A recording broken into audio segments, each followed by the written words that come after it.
Welcome to Hour 2 of the Richard Syrett Show. If you missed Hour 1, you missed a lot, but don't despair. Still plenty of great programming coming your way, including U.S. Army Colonel retired John Mills. He's a national security professional, former director of cybersecurity policy, strategy, and international affairs at the Department of Defense, and the author of The Nation Will Follow, First-Hand Experiences Fighting the Deep State. And his latest book is book 2 in the series called War Against the Deep State. And we're going to ask Colonel John Mills, I'm going to ask him about President Joe Biden's reversal on building a wall. All of a sudden now they're going to build the wall, although Biden says, well, they still don't work, but my hands are tied. I tried to reallocate this money, but it's going to build the wall and there's nothing I can do. Yeah, right. Sure. That's what happened. All right. I want to play something, though, before we bring in this next esteemed gentleman.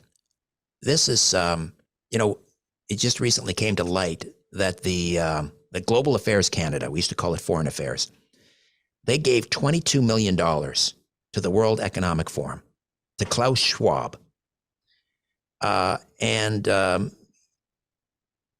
These are traitorous people. They do not hold our values in high regard. This is Klaus Schwab. This is what Klaus Schwab wants to do with your private automobile. Have a listen.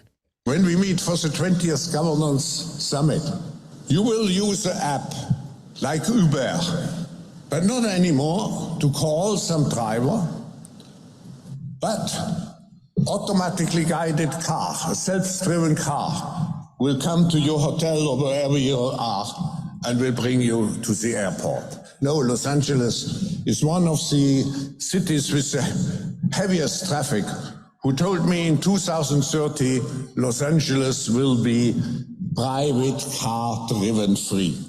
And this will allow to transform highways into parks and other public spheres. There you go. So we're giving our taxpayer money to Klaus Schwab so that he can get us out of our cars and eating bugs. Great. All right. We're going to talk about the continuing and endless persecution of President Trump and the unhinged partisan hack of an attorney general down in New York, Letitia James, and other things, including the Online Streaming Act. David Freiheit, host of Viva Frie on Rumble and Viva and Barnes on Locals. David, welcome back. How are you? No, I'm not. The world's going crazy, Richard. When is it not? When is it not? We keep thinking it's going to hit like a bottom, and there's no bottom. The joke is it's always darkest before sunrise, but it's always darkest before it goes pitch black, and we might be on the verge of pitch black. On that happy note, hey, I thought I saw on social media where you would cut your hair. Was I looking at an old post? Because I expected you. No, if it was a short hair, it was an old picture. I'm not cutting my hair. I shaved my beard, so I do look Remember a little more stressed. But no, I'm not cutting the hair anytime soon. Oh, I must have dipped into the archives or something, because I saw you with short hair and I thought, what the heck is happening here? All right, glad, because you're like Samson. Like if the hair is cut, then... I called it the freedom fro, and I said I'll cut my hair when I achieve freedom. So even though I'm in the free state of Florida, I'll now use as an excuse Canada is not yet free, so I'm going to let the hair grow. That's right. That's right. None of us are free as long as one of us remain in shackles. Okay, let me get your take on what's happening with the Donald down in New York. They're trying to destroy his business empire. So you've got this partisan Letitia James, who was it Dershowitz said she should be disbarred, that she's a disgrace to the legal profession? It's beyond words. I don't use the word communist flippantly. She is a Bolshevik communist type individual of the highest order. I'm going back now on the internet. I'm just looking at interviews that she gave back in 2018 when she was running for Attorney General of the state of New York. She literally campaigned on prosecuting Trump. Yeah. And it wasn't like, I'm going to enforce justice. I'm going to go after Trump. And every interview that I find that she gave now, the excuses that she had in 2018 were all different, and they all panned out to be nothing. At one point, she said, I'm going to go after Trump because we all know that he was on the verge of bankruptcy and banks weren't giving him loans. So where did the money come from? In another interview, she said he had to have gotten the money from foreign interests. Now, when it turns out none of that was true, so she is either dumb or a liar or a little bit of A and a little bit of B. Now the lawsuit that they filed, the civil suit for fraud, is predicated on the idea that banks gave him loans, but on the basis of an overvaluation of the assets to secure the loan. And they're calling that fraud, presumably for and on behalf of the itty bitty poor boy banks who loaned out hundreds of millions of dollars and presumably didn't do their own due diligence to value the assets that they were using to secure the loans. Right. And then the judge just unilaterally declares that Mar-a-Lago is only worth $18 million. The doorknob is worth more than $18 million. And like, no argument. That's it. I've declared it's $18 million. How does he get away with that? So there, I've been also digging up some video of the judge, this judge named Arthur Engeron. His last name is Engeron. I forget what his first name is. 8 years ago, he gave a speech to a group of journalists at some university talking about the tools that he has in his arsenal to either bypass jury verdicts, because as he said, juries get it wrong a lot. And I've got this tool called a judgment notwithstanding a verdict. So if I think that how could the jury have come to this conclusion, he can override it, the jury verdict, which he's done twice and has been overturned once of the 2 times, which is not so bad, as he says, for using a controversial method of disregarding a jury verdict. In other tools that he refers to at one point he says in a speech, you know, I have my own emotions, and am I making the law or am I enforcing the law? Because I have my own emotions and I have tools. He has other tools. In this case, he's used one to just bypass a jury. In this case, Leticia James filed this lawsuit in virtue of some procedure. The article is 6312, whatever it is. The bottom line is it's a commercial procedure that allows for a trial not to be done in front of a jury, some obscure type of procedure that is based in equity. And so therefore, Trump is in theory potentially not even entitled to a jury trial in this case under the procedural rules that they've invoked. But the judge, doesn't even matter. The judge came down on a summary motion to issue a summary judgment that Trump is guilty of fraud. And I'm having a fight with people on Twitter today because someone said, Viva, he didn't say that the Mar-a-Lago was worth $18 million. I was like, first of all, go read page 26 of the judgment. He cites the county appraiser who appraised the property at $18 to $27 million, and Trump, who valued it at $430 million to $700 million, whatever. And he overvalued it by almost 2,300% is what the judge said. And then goes on to say, disregarding legal restrictions on the property is fraudulent and whatever, and therefore it's fraud. The attorney general wins. So he basically said, yeah, I'm gonna compare the county appraisal to the market value that Trump gave to it, and I'm going to say that Trump overinflated it by 2,300% to come to a judgment on summary motion of fraud. He's basically guilty already. They're Alex Jonesing him in this trial. So if the banks aren't filing a complaint, who are the victims here? The allegation is that it's the state of New York. And so for people listening who might not appreciate this, the allegation is that it's a civil suit for fraud, say fraudulent business practices, predicated on the idea that Trump fraudulently overvalued his assets that were used as collateral or upon which banks gave him loans. He paid the banks back. The banks issued the loans. The banks issued the loans in full awareness of fact and law. There is 0.00 ad infinitum chance the banks did not appraise or assess the value of the properties themselves. So there is no victim.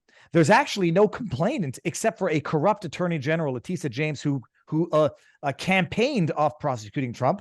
And they say, well, the state of New York is the victim of this fraudulent business practice, and we want to disgorge $250 million as a penalty for this fraud. There's no fraud. There's no victim to this.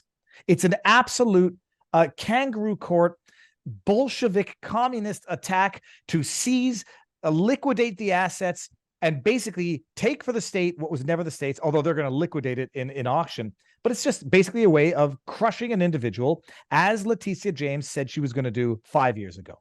Is there an appeal on this type of, if you're not tried by a jury, is there an appeal? There is an appeal. And, you know, look, I talk about it with Barnes every Sunday night. He's more optimistic than some that this will be remedied on appeal, because the judge is a hack, and I'm using that with reluctance. The judge is an admitted hack.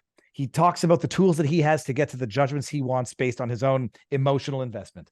Leticia James 5 years ago called Trump a foreign asset, an illegitimate president. She was going to take him down. She is a corrupt hack of a prosecutor, and they're working perfectly together. They're each giving each other the tools they need to get to the conclusion they want, and that is to destroy Trump. The higher courts have to step in. I think they will as well. But in the meantime, you're watching a wholesale desecration of the judicial process.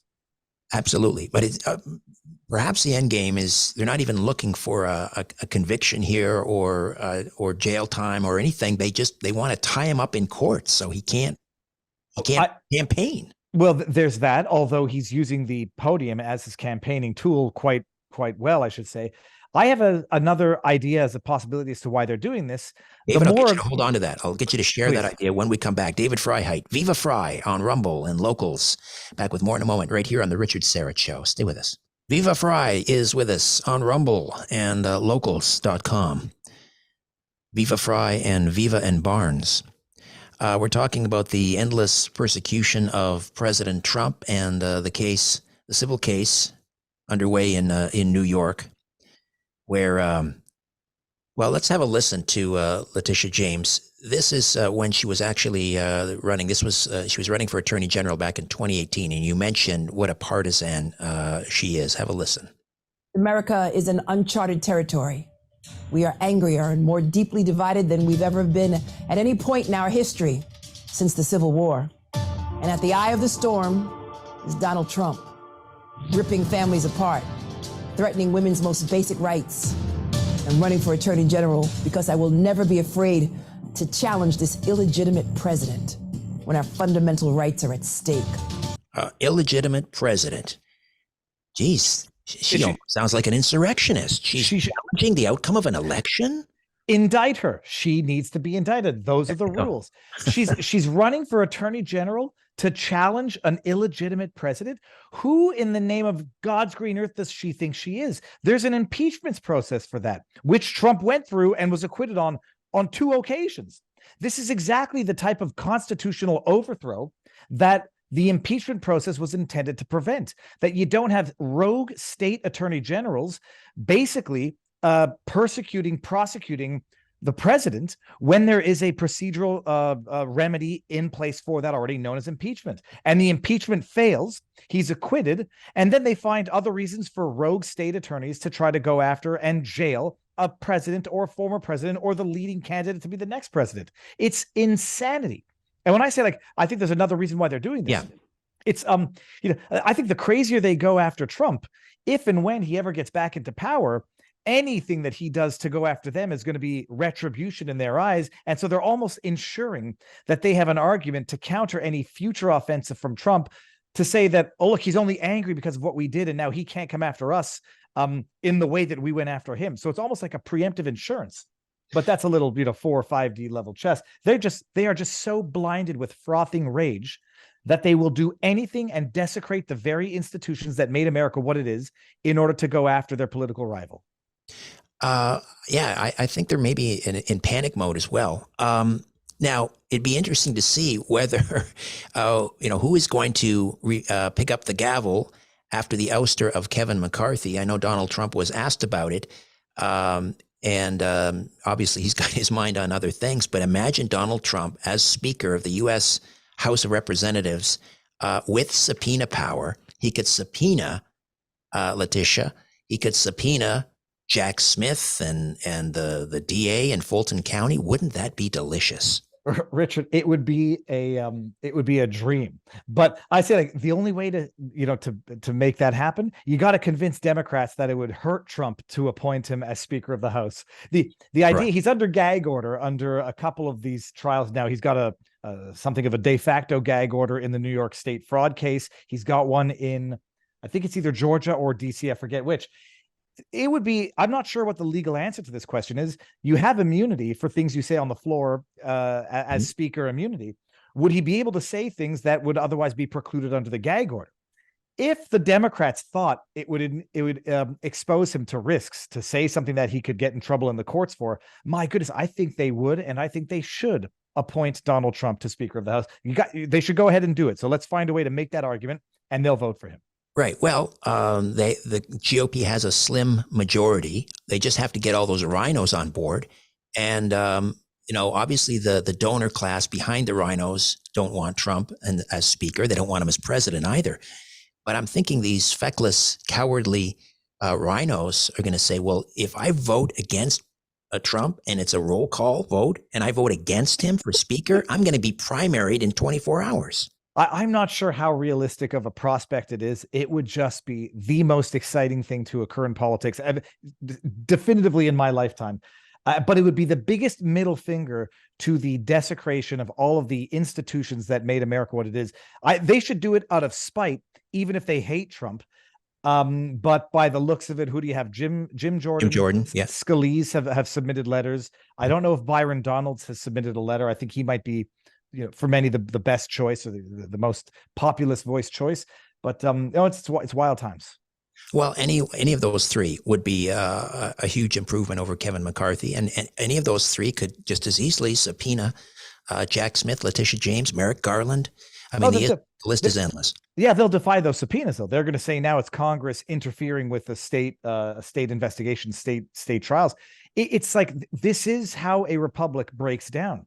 Is you have the states going after the federal, going after their political opponents in ways that federal law would otherwise preclude, violating due process in every respect possible, gag orders left, right, and center, so that if he violates these gag orders, that they want to lock him up, or what I suspect they're probably going to do more so is deny him of his defenses and give him an Alex Jones treatment, find him, a default guilty verdict, and let's just have a trial on how many years he goes to jail for.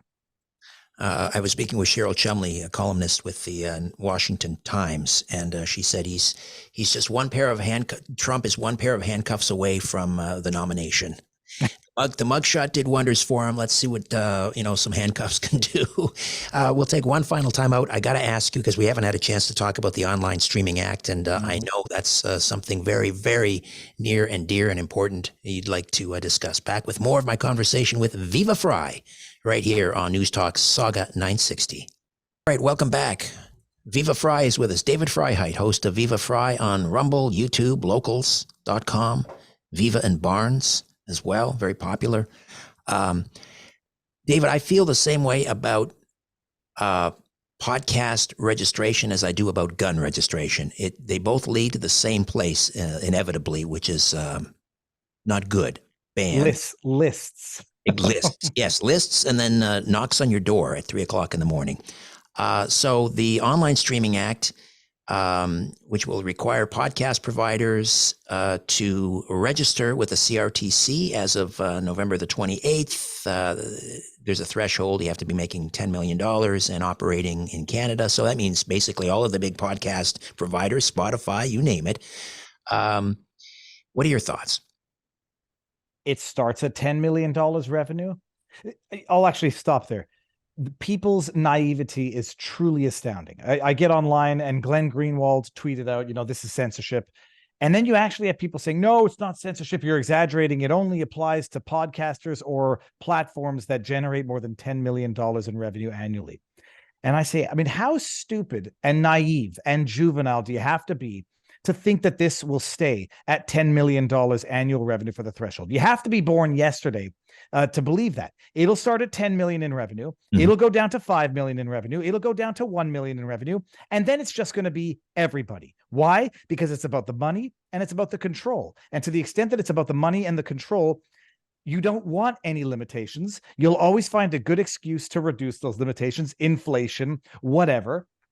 And it's like every other government program, and it's like every other government targeting. They start with the people who you think it's not going to ever be you, and then lo and behold, they're at your front door, and as the poem goes, there's no one left to fight for you. So they'll start with the podcasters and the platforms making 10 million. They'll go to 5, they'll go to 1, then it'll be everybody. Then they'll find reasons to fine because they'll get more money by doing that. Oh, you're not registered? Fine. Oh, you're registered, but it's not sufficient Canadian content? Fine. And they're going to generate the money. They're going to penalize the independent voices to the benefit of the legacy media that they can no longer prop up directly anymore. Can't give CBC and Radio-Canada any more tax dollars. You can't give print media any more subsidies. You can't give digital media any more government ads. So what do? Enact legislation that will necessarily penalize the independent voices and the ones who don't have bottomless pockets to pay these dues, these fees. CBC needs to pay it. Ask for more tax dollars. So it's patently obvious what they're doing. They want to control information. They want to line their pockets, tax the independent voices so that they can give the leg up to their failing legacy media that sucks on radio, sucks on television, is getting their butts kicked on the radio and getting their butts kicked on podcast format as well. I should have said internet, not radio. Sorry. So you're on Rumble. You're on YouTube. Under this new policy with the CRTC, Rumble, YouTube, locals, I guess, would have to register with the CRTC. I mean, I have a podcast that's everywhere. It's on Spotify. They will all have to register with the CRTC, give their name, their serial number, their rank, all of that information. But my question is, and this is the one thing that I'm kind of hopeful about, and that is just relying on the total incompetence of government in general and the CRTC in particular, because they're absolute dinosaurs. How are they going to track I don't know, let's pick a number, 75,000 podcasters maybe in Canada? I'm just throwing a number out there. I'm guessing. That could be very conservative. How are they going to possibly keep track of all of that content? Well, that's a decent question. And I haven't, the CRTC in fleshing out its own guidelines, I don't know that they've elaborated on that yet, but I presume they're going to have some sort of investigative capabilities. I mean, they're not going to come after me for my podcast, but they might go after Podbean. And then they might not have to, have too much guesswork as to whether or not Podbean, Stitcher, Spotify, has 10 million or more in annual revenue. But there has to be presumably some sort of investigatory capacity so they can make sure. Maybe they send a letter. How much do you generate a year? But they're going to go after the platforms. I presume they're also going to need lists of the creators on their platforms. Mm-hmm. They're going to go after, because it's ambiguous as to whether or not they can go after individual podcasters, not platforms. So let's just say, can't think of a better example than Jordan Peterson or Joe Rogan, but he's on Spotify. They're going to go after individuals who might be making a lot of money with their podcasts. How are they going to determine it?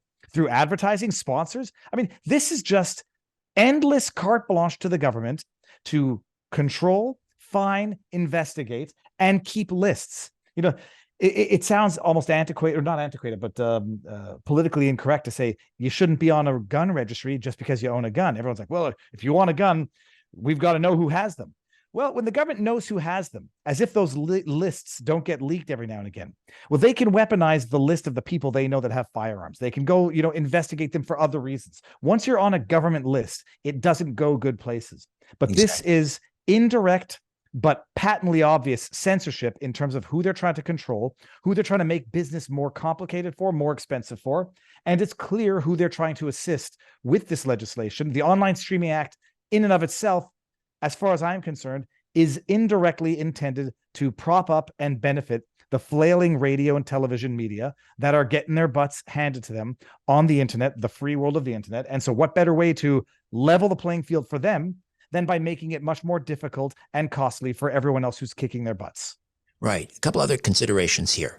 One is, let's say Rumble, and let's hope they do, and Spotify basically tell the CRTC, go fly a kite, go pound sand. We're not registering. We disagree with this. What is the CRTC to do?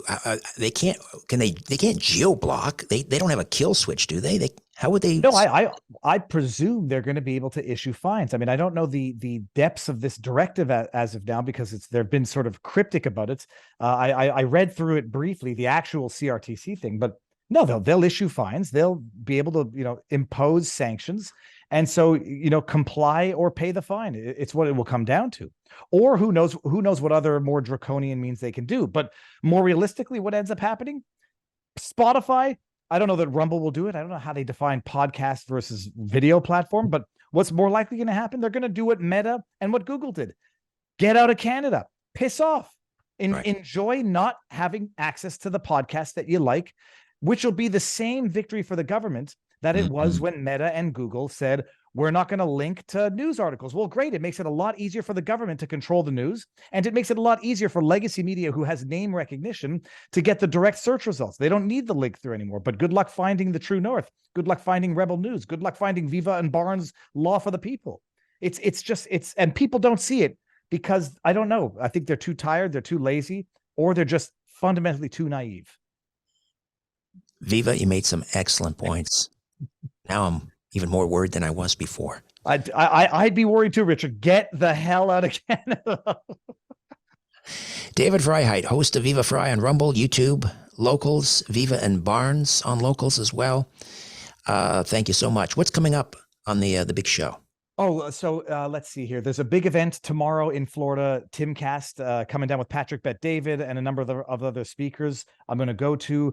I don't know if I can say it publicly. I think I can. I've got a big interview coming up at the local studio on the 19th. And other than that, Saturday, I'm going to have Saif Khan. He's the Yale student that was falsely accused of rape, acquitted criminally.